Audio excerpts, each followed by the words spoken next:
I have killed things with claws longer than my whole arm. I have stood in the path of a charging marshbull on Declan and not moved, because moving is the thing that gets a Selene killed. I have watched a comrade dissolve inside an acid bloom and kept my line. None of that frightened me. Not really. We are trained out of fear the way you might train a child out of biting. By the time you are grown, it is simply gone, sanded down, replaced with procedure. The thing that frightens me, still, after all these cycles, after I have grown slow and my plating has dulled, and the young ones call me old warden behind their breathing slits, is the memory of a small, soft creature. No claws on it at all, no plating, no venom sac, no spines, no second jaw, a thing you could break with your hands if it ever held still long enough. She was kneeling in the ash when I first understood what she was. The gray was up to her knees, and she was taking the leg bone of a dead animal and dragging it along a stone, over and over, sharpening it down to a point. And the whole time she was doing it, she was looking at me. Not afraid, not begging, just measuring, the way I might measure a wall I had to get over. I have told this story badly to a lot of people over the cycles. I am going to try and tell it properly now, from the start, the way it actually happened, because I think the young ones deserve to know why it is written in our codices, in red, in the highest band of warning we have, 2 short words. Do not. Not do not provoke, not do not engage without support, just do not. You will understand by the end. You have to understand the kind of work it was first, the kind of day it started as. I want you to feel how small it was, because that is the whole shape of it. The assignment was nothing, a box to be ticked, the sort of thing they hand to a recovery squad to keep them busy between the real postings.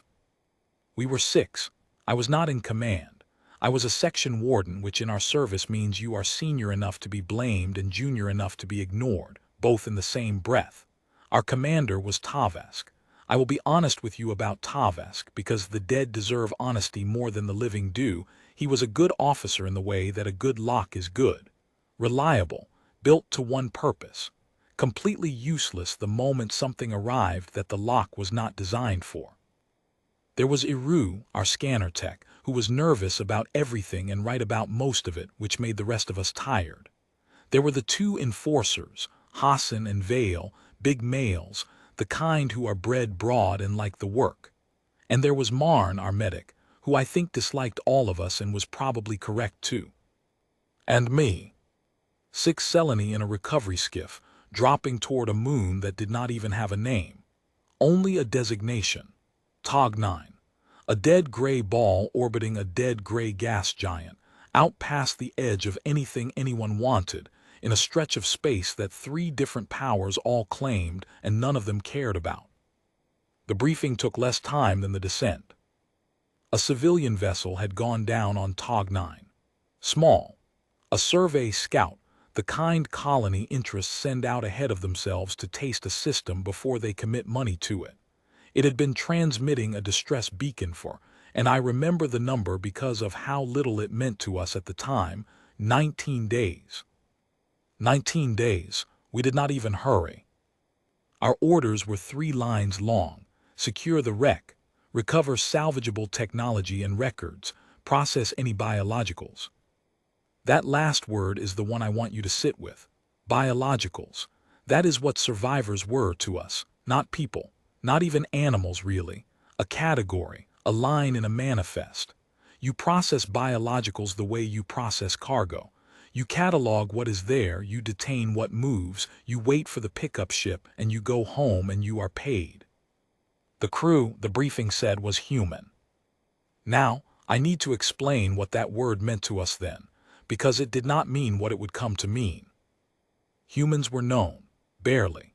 They were a young species recently arrived in the wider lanes, loud and disorganized and frankly a little embarrassing to the older powers, the way a child is embarrassing at a formal table. Our registry had them filed as class drift provisional. Do you know what that classification means? It means we had not finished deciding what they were. It means harmless until demonstrated otherwise. It means low priority. and the reasons our registry gave for that low rating. I read them again, years later after everything, and I had to set the slate down and stand up and walk a circle around the room because of the shame of it. No natural armament, true. No claws, no fangs to speak of, no plating, no venom, no spines. Physically unremarkable, soft, slow compared to many, easily injured, they break, our file noted, with very little applied force. No demonstrated capacity for sustained organized violence at scale. That last one, we wrote that down about humans. I have laughed about that one until my breathing slits ached, not happy laughter, the other kind. So that was the shape of it. 6 of us bored, descending toward a gray moon to tidy up after some little soft-skinned colonists who had had the bad luck to fall out of the sky. We expected to find a few corpses. We expected, at most, a few frightened survivors who would put their soft hands up and weep and come quietly, because that is what frightened things do. That is the lock, you see. That is what Tavesk was built to expect. 19 days, we did not even hurry. Tog 9, when we came down through the cloud, looked like a wound that had been left to dry. You don't get color on a moon like that. You get gray, and you get a paler gray, and where something has bled out into the dust you get a rust brown that the wind keeps trying to smear away. The light came down filtered and thin, the way light does through a sick atmosphere, so everything had a flatness to it, no real shadows, no real edges. It hurt the eyes after a while, made you feel like you'd gone partly blind without anything actually being wrong. And the wind. I will never forget the wind on that moon. It carried the ash, and the ash carried sound strangely, so the wind didn't howl the way wind should. It hissed. A long, low, patient hiss, like the moon was breathing out through its teeth and would not stop. You could hear it even with your slits sealed. You felt it in the plating of your back. We set the skiff down a short walk from the wreck. Procedure. You never land on top of a site. Tavesk insisted on the procedures even out here where there was nothing to see them. I thought that was admirable at the time. Now I think it was the only thing he had. Eru did the first sweep with the scanner and frowned at it. What? Said Tavesk. Life signs, Eru said. 1, maybe possibly 2. The second one's faint, could be an echo off the wreck metal. 1 survivor, maybe 2. After 19 days on a moon like that with no shelter listed and no supply drop, that tracked. That was, if anything, more than we'd expected. Things died on Tog 9. The moon was good at it. Anything else moving? Hassan asked, and he was grinning a little the way he did, hopping for it. Eru's frown got deeper. There's a lot of organic mass out there. Big signatures. They're not moving, though. They read as dead, recently dead. Animals. Big animals, Eru said. 8 of them within 1,000 spans, all dead, some of them very large. Nobody said anything to that. I remember the quiet. I remember the wind hissing into it. 8 large dead animals around a crash site. We should have understood right then. We had every piece of it. We were soldiers, we knew how to read a field. But we didn't read it because to read it we'd have had to start from a question we did not know how to ask. What killed them? Instead, Tavesk said, weather's closing, move. And we moved. The wreck was worse up close. They always are. The scout had come down hard and skidded, and the skid had torn a long black scar through the gray for 200 spans, and at the end of the scar the ship sat half-buried and broken-backed, one wing folded under it like a creature that had died trying to crawl. The hull metal was human-made, which is to say it was crude and overbuilt and stubborn. Humans build everything heavier than it needs to be. We used to mock them for it. And then later we learned why, and the mockery stopped. There were bodies. Not many. The crash hadn't been the worst of it, you could tell. Some had died on impact, yes, you could read that in how they lay, the wrong angles, the stillness. We found 4 like that, still strapped into seats inside the hull, soft faces gone slack and gray, gone in the first seconds, the kind of death that is at least quick. But there were 2 more outside the wreck, and those 2 were different. and Marn crouched over them a long time and didn't speak. "Marn," Tavesk said. "These two didn't die in the crash," Marn said. "These two were killed after out here." A pause. "Something large did this." "The animals," Eru said quietly. "Something with a great deal of force," Marn said, "and teeth," and that was all Marn would say. So now we had a picture, or we thought we did. A scout crashes, most die, a few crawl out, and the moon's predators, whatever they were, the big bone-plated things Eru kept reading dead all around us, the predators found them, picked them off. One by one, 19 days of that, and one survivor left, maybe two, hiding somewhere in the broken hull, waiting to die. It was a sad picture. I will admit it moved me a little even then. I am not without feeling. I imagined some soft, frightened human crouched in the dark inside that ruined ship, listening to the wind hiss, listening for the teeth. I had the species exactly backwards. I just didn't know it yet. "Recover the records first," Tavesk ordered. "Then the survivor, Hassan Vale, sweep the hull, Eru with me, Marn the bodies, Sethik." He turned his head plates toward me. "You have the perimeter. Watch the gray." Watch the gray. The most boring job. Stand at the edge of the dead ship and stare out at a dead moon and make sure nothing came in across the open, while the others did the real work.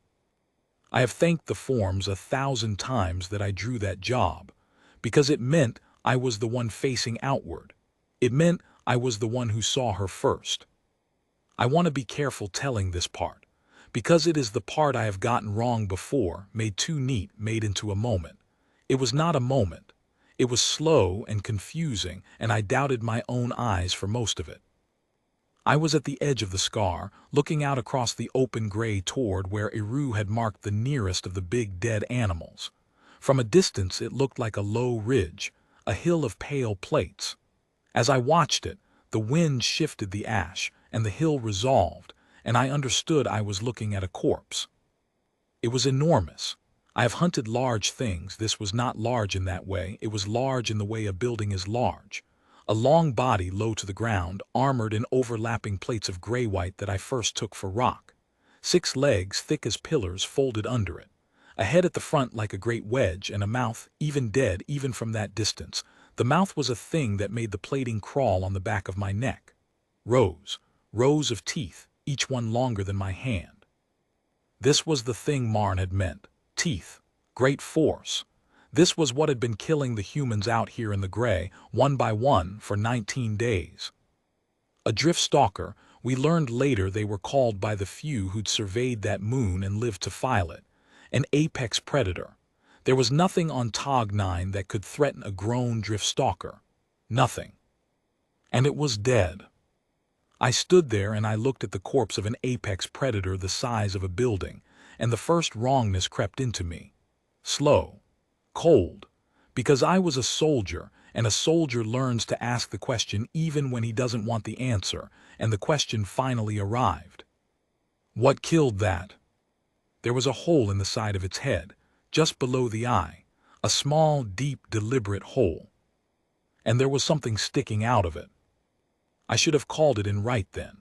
I tell the young ones that when I teach them, the first wrongness is the most important one, the one your instincts hand you before your reason can talk you out of it. Call it in. I didn't. I told myself I was seeing things in the bad light. I told myself the ash was playing with the shadows. I started walking toward the corpse to get a better look, alone, off my perimeter, doing exactly the wrong thing because I could not make my eyes agree with my registry.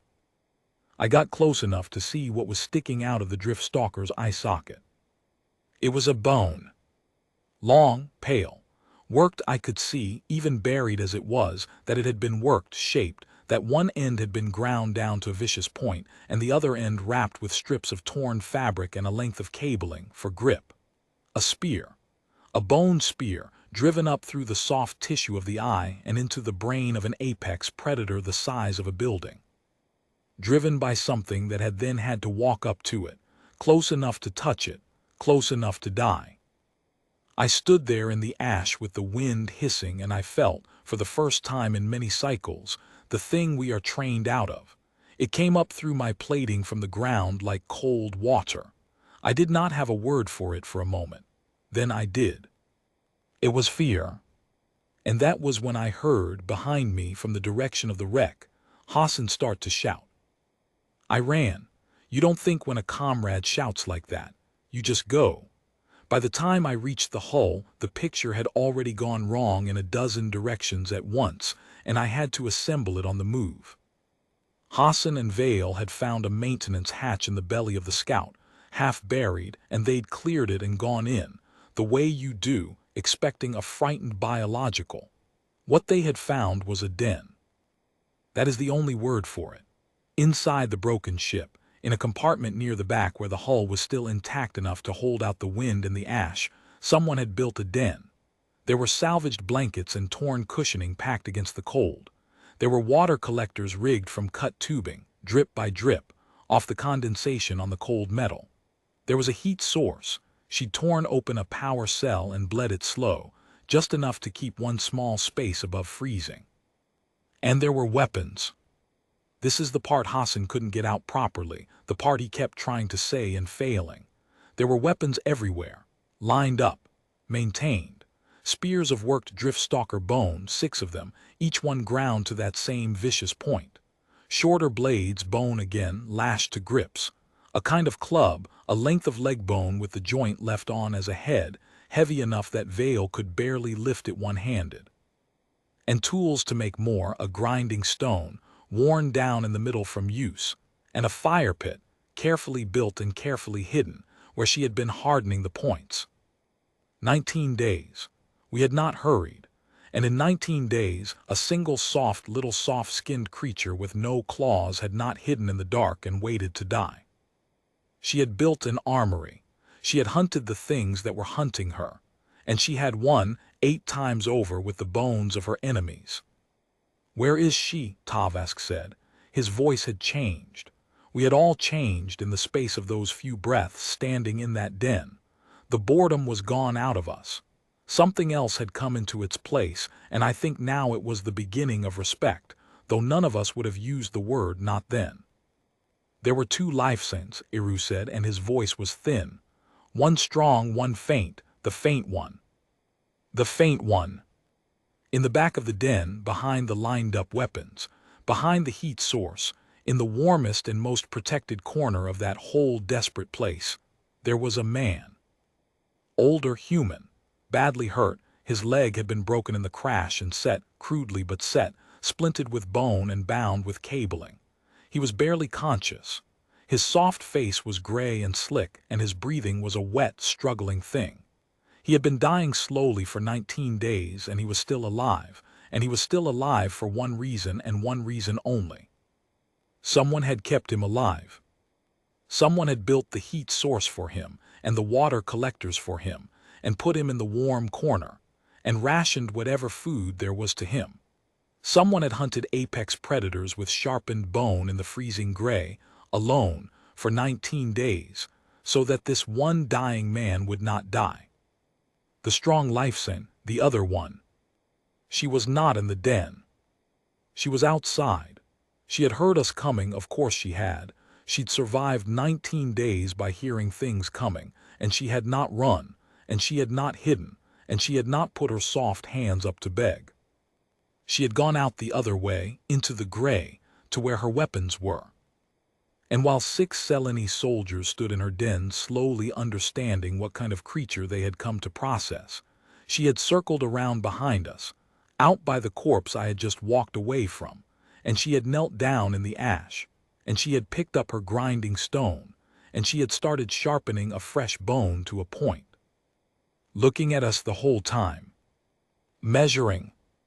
I was the one who went back out. I don't fully know why. Tavask gave the order, Sethic, the perimeter now, find the strong signature, but I think I'd have gone anyway. I had felt her before I'd seen her, the cold water feeling. I needed to put eyes on the thing that had made it. I came around the broken wing of the Scout and out into the open gray, and there she was, maybe 40 spans off, kneeling beside the dead drift stalker like it was a piece of furniture, like the building-sized corpse of the apex predator she'd killed, was simply where she kept her things. I want to describe her exactly, because the registry had described her exactly, and the registry was a lie. She was small, smaller than the file said. Even she was young, I understood later, younger than I'd assumed, not fully grown by human reckoning. The soft skin the file mentioned was there, but it was filthy, ash-gray and wind-burned and stretched too tight over the bones beneath, because she'd been starving slowly for 19 days, giving the food to the man in the warm corner. Her covering was rags. Her hair was matted with gray dust. She had a wound on one arm, old, badly healed, that must have hurt with every movement and clearly did not stop her movement at all. She was, by every measure in our registry, the most harmless thing on that moon. And I have never, before or since, looked at any living creature and felt so completely that I was looking at a predator. It was in how she held still. We hold still on command, trained still, the stillness of a thing waiting for orders. Her stillness was nothing like that. Her stillness was the stillness of a thing that has decided and is only waiting to find out which exact moment to move. There is a difference, and your body knows it before your mind does. Every plate on me knew it. She had the fresh bone across her knees, half sharpened, and she had one of the finished spears within reach of her hand, and she was looking at me. I did the thing they train us to do.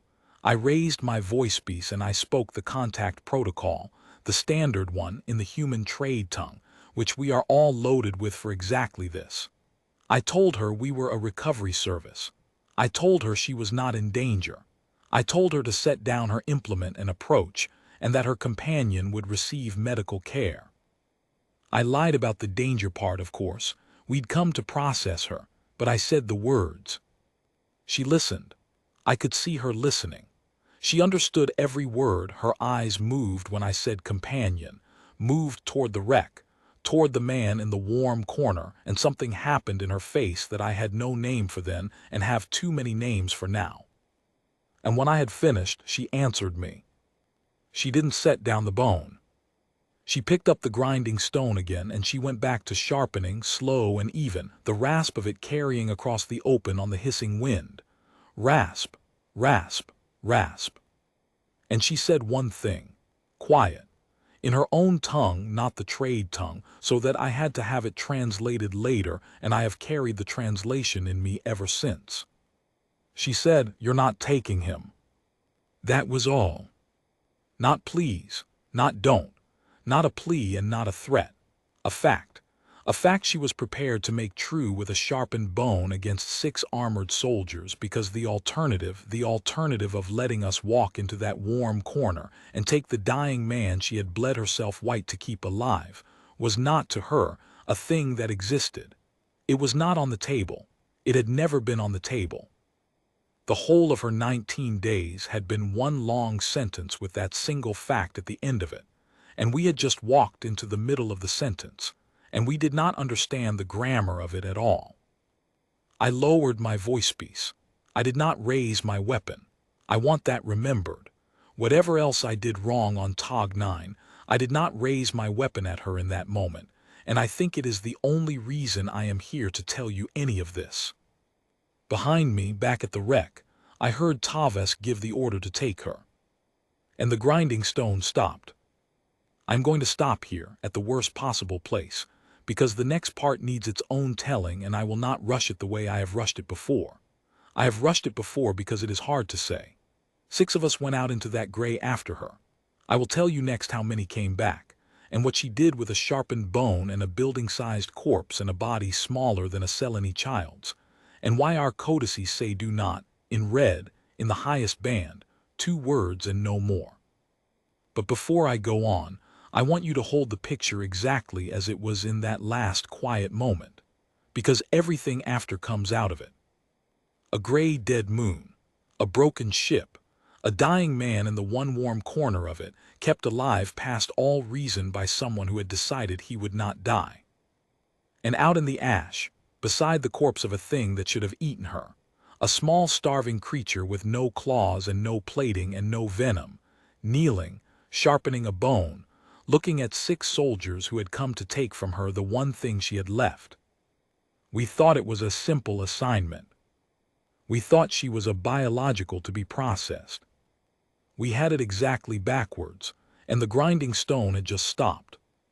The grinding stone stopped. I want to tell you what happened next slowly because it happened fast, and the only way I have ever found to do it justice is to slow it back down, breath by breath, the way it lives in me. When I close my breathing slits at night, this is still in there and it does not happen fast. It takes all night. Tavesk's order came over the squad band. Take her. Clean. Procedural. The lock doing the only thing the lock knew how to do. And Hassan and Vale came out around the wing of the scout, big and broad and certain, weapons up, doing the take her the way we are drilled to do it, angles, separation, one wide and one close, cut off the retreat, overwhelm before the target can decide. It is a good drill. It works on almost everything in the lanes. It works on things much larger and much more armed than a starving human girl with a bone. I was still standing between them and her. I had to move aside, and the moving aside is a thing I will answer for to myself for the rest of my life. She did not retreat. That was the first rule she broke, and it broke the whole drill, because the whole drill assumes the target wants to live more than it wants anything else. The drill assumes you can hurt a thing by threatening its life. Every creature in our registry can be hurted that way. Fear of death is the lever the whole galaxy turns on. She did not have that lever. She had spent it. She had spent it 19 days ago, the first time she walked up to a building-sized predator with a sharp stick, because the alternative was letting the man in the warm corner go cold. Whatever in her had once been afraid of dying had been used up, and what was left was something we did not have a registry entry for and did not know how to fight. She went forward. Toward Vale, the closer one, the bigger one. She picked the bigger one on purpose. I understood that later because the bigger one was the one most certain, and certainty is the slowest thing to react. Vale had his weapon up and he could have fired. He did not because his orders were take, not kill, and because in the half-breath where he had to choose, his whole life of training was screaming at him that this small soft thing would stop, would flinch, would do what soft things do. She did not stop. She came inside the reach of his weapon, inside it, closer than a weapon is any use, which is a place no Selene is ever trained to expect an enemy to want to be, and she drove the bone spear up under the lower edge of his chest plating, into the seam. The one weak line in our armor that we ourselves forget is there because nothing ever gets close enough to use it.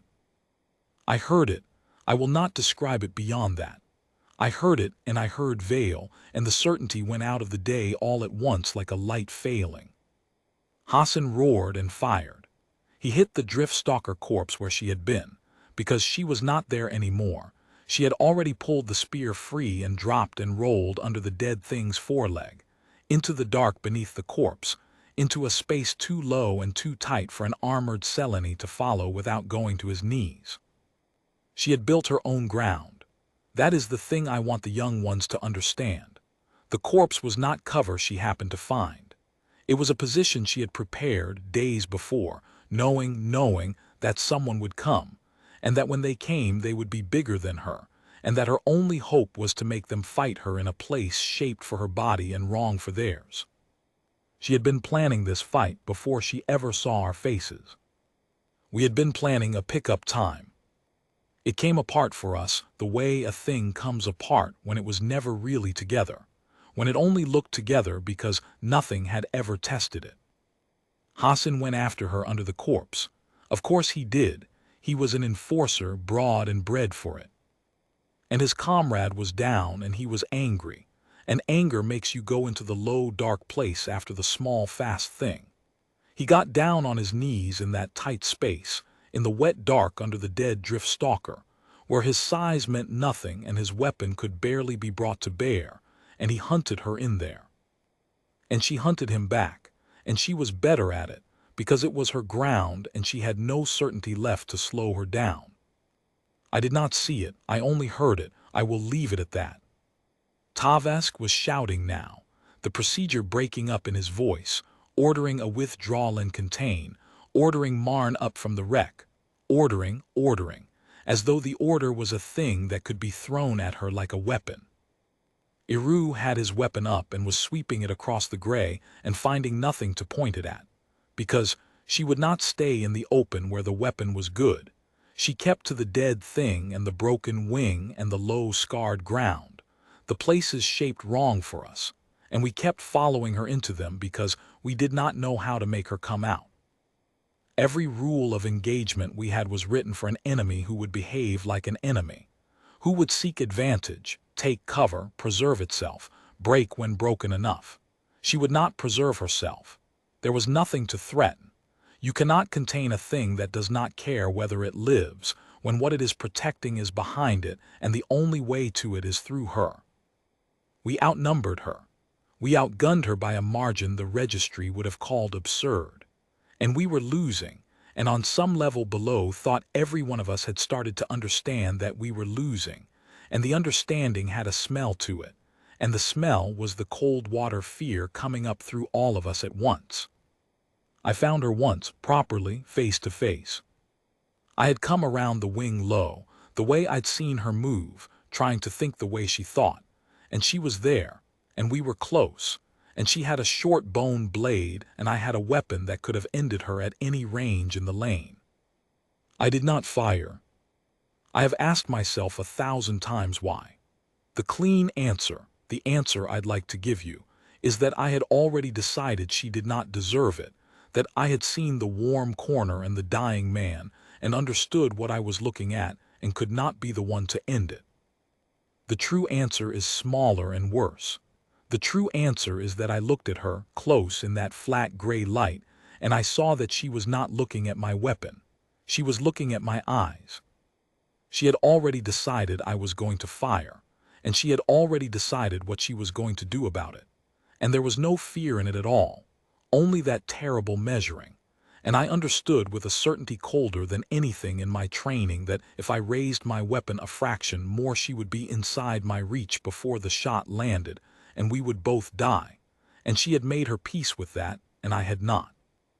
She would trade her life for mine without a flicker, because to her it was a good trade, one of theirs for one of hers, with the man in the warm corner one soldier safer for it. I had never in my life met a thing that would do that. We do not do that. We are too well made, too carefully sanded down, too procedural. We calculate. She did not calculate. She had done her calculating 19 days ago, and the answer had been a single unmoving fact, and everything since was just the working out of it. I lowered my weapon. I don't know if she was surprised. I have wondered. Her face didn't change. But she didn't kill me, and she could have, and she didn't, and we stood there in the hissing wind for one long, impossible breath, the soldier and the thing the soldier had come to process, and something passed between us that I have never been able to put properly into our tongue. Then Tavesk fired at her over my shoulder, and the moment broke, and she was gone again into the gray, and I turned around and looked at my commander, and for the first time in my service I hated him. Tavesk died last. I will tell you how, because it is the center of the whole thing, and because he was a good lock and it was not his fault he had been built for a door that did not exist. He would not withdraw. By then he should have. By then we were three, me, Eru, and Marn, who had come up from the wreck and was no fighter at all against a small starving creature who had already taken 2 of our best in a span of time I could measure on one hand. Any sane reading of the field said withdraw, get to the skiff, lift off, mark the moon, send something heavier or send nothing at all. The assignment was not worth this. The assignment had never been worth anything. That was the whole point of it. But Tavesk could not withdraw, because to withdraw was to admit that the lock had met a thing it was not made for, and a lock cannot admit that. It can only keep being a lock until it breaks. So he went after her himself, into the open by the corpse, because he had decided that the failure was a failure of will, of enough force applied with enough conviction, and that if he simply did the take her hard enough and certain enough it would resolve the way the drill said it must. He was wrong in the specific way that the registry was wrong. He thought conviction was a thing only soldiers had. He thought he could outcertain her. There is no outcertaining a human protecting the helpless. I have learned this. It is in the codices now, near the do not in slightly smaller red. There is no bottom to it. You cannot find the place where they decide it isn't worth it, because for them the not worth it place is on the other side of their own death, and most things in the galaxy turn back long before they get there. They don't turn back. That's the entry. That's the whole entry. They do not turn back. She let him come. She was out in the open this time, by the head of the dead drift stalker, by the eye socket with the first spear still buried in it, and she had nothing in her hands. And Tavask saw a small, unarmed creature in the open, and his whole built for it being sang with the rightness of it, and he closed on her fast and certain to take her. She reached up as he came, and she took hold of the spear buried in the drift stalker's eye, the first one, the one she'd killed it with, the one I'd seen and not understood, and she did not pull it free, because it was driven in deep, and pulling it free would have taken time she did not have. She broke it. She put her small weight against it and snapped it at the socket, and came away with a length of bone shaft as long as her arm, jagged where it broke, a worse weapon than the whole spear and a faster one, and she met Tavask with it at the one place his certainty had left open, and the lock met the door it was not made for, and the lock broke. He was still alive when he hit the ash, not for long enough. And she stood over him, my commander, with a broken piece of bone in her starved small hand, breathing hard, ash and worse on her, and she looked up across the open at the three of us who were left. And we looked at her, and nobody moved. This is the part the young ones always want me to skip to. They want the count. They want to know it ended in a great clash. They are disappointed by the truth, and then, if they are any good, they understand it, and then they are not disappointed anymore. They are something quieter. It did not end in a clash. It ended because Marn, our medic, who was no fighter and disliked all of us, and was probably right too, did the only intelligent thing any Selene did on Tog 9 that day. Marn set down the weapon, set it down in the ash in the open where she could see it, and then Marn walked not toward her, toward the wreck, toward the maintenance hatch, toward the warm corner and the dying man. I thought in the cold horror of the moment that Marn had lost the thread of it entirely, was going to finish the man, was going to do the very thing that would turn her loose on us with nothing left to lose. I nearly shouted. But that is not what Marn did. Marn went to the dying man, and Marn, who was a medic, who had spent a life mending the broken regardless of what they were, Marn began to treat him. Opened the field kit. Started on the wet struggling breathing and the badly set leg and the 19 days of slow dying.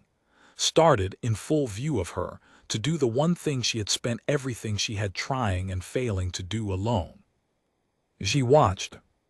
She stood over my dead commander with a broken bone in her hand, and she watched a Selene medic kneel down in her den and try to save the life she had been killing herself to save, and I watched the calculation finally move behind her eyes. The fixed fact at the end of her long sentence, "You're not taking him," met a new fact it had not accounted for. They are trying to keep him. And slowly, the broken bone came down. Not dropped. She never dropped it. She kept it in her hand the whole time, all the way to the end, even after, and I do not blame her, I would have kept it too. But it came down. The decided thing in her unclenched by a fraction by enough. She walked past me. Close. Closer than a weapon is any use, which I understood now was simply how she walked past everything, having learned that the inside of the reach is the safest place to be. She walked past me to the den, to Marn and the dying man, and she knelt down on the other side of him, across from the Selene medic, and she put her free hand on his gray, wet face, and she said something to him in her own tongue, low, that I did not have translated and never will, because some things are not mine to carry. And we did not take her. We did not process the biological. We treated the man.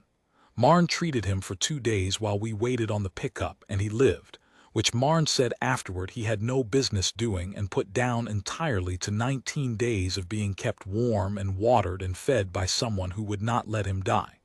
When the pickup came, we did not put her in the hold with the salvage. We did not file her under biologicals. We brought her aboard like a person, her and the man both, and we took them out of that gray dead place, and somewhere in a system with a name, we set them down among their own kind. And the last I saw of her, she was walking away across a landing field with the man leaning on her shoulder and the broken bone still in her hand. She never said anything to me, not at the end. There was nothing owed in either direction, and we both knew it. But she looked back once before the crowd took her, and she found me in it, and she did the thing she had done in the gray with the grinding stone going. She measured me. And then, I have never been sure, the light was bad and I wanted it to be true, so I cannot trust that I saw it. I think she nodded. Once. The way you nod at a thing you have decided is not, after all, prey. I have lived a long time on that nod. 3 of us came back. I told you I'd tell you the count, so there it is. 3 of 6. Tavask, Hassan, Vale gone on a nameless gray moon, on the simplest assignment in the service, killed by the most harmless thing in our registry, who weighed less than a Seleni child and had no claws and no plating and no venom, and was, by every measure we knew how to take, beneath our notice. The registry was rewritten after Tog 9. Not because of us, we were nobody, a recovery squad, a tidying detail. But the report went up, and other reports were already coming in from other places, other crews learning the same lesson in the same expensive way, and somewhere above all of us someone finally laid the reports side by side and saw the shape in them, and understood what the whole galaxy had been getting wrong. Class drift provisional became something else. I will not give you the full classification. It is long and it is technical and it is, frankly, frightened. But the human entry in our codices now ends the way I told you it does. The highest band of warning we have, read 2 words. Do not.